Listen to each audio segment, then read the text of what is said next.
Mas Rohmi, Ganjar Mahfud melawan pasangan Amin dan juga pasangan yang diisi oleh anak presiden. Berat tidak buat pasangan Ganjar Mahfud? Kalau melihat sentimen netizen setelah putusan MK kemarin itu 90% kan positif untuk Ganjar Mahfud. Dan kemudian kita lihat potret setelah dilakukan run emprit itu kan pada saat menjelang pendaftaran ke KPU, itu bukan setelah ya, tapi sebelum.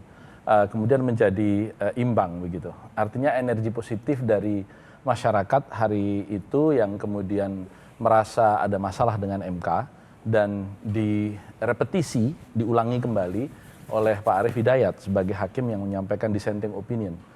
Bahwa secara konstitusional putusan MK itu mengikat, Undang-Undang Dasar kita mengatakan demikian.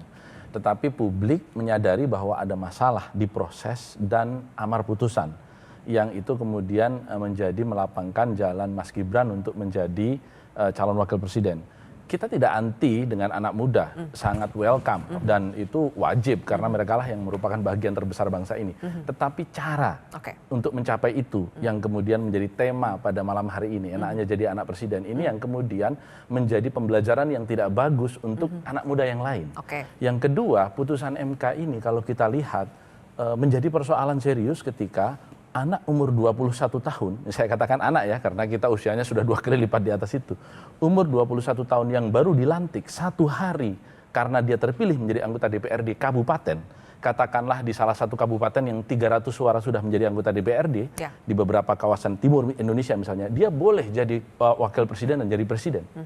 Ini persoalan serius. Kalau Anda mempermasalahkan caranya yang salah, Gus Rohmi, jadi apakah Anda yakin ke depan cara-cara yang salah juga berpotensi digunakan juga? Kalau pertanyaan berpotensi, berpotensi. Bapaknya presiden, ya kan? Dan kemudian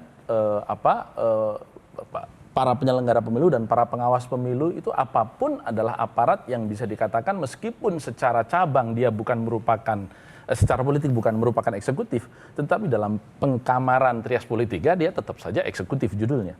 Sehingga ini menjadi hal yang harus kita cermati.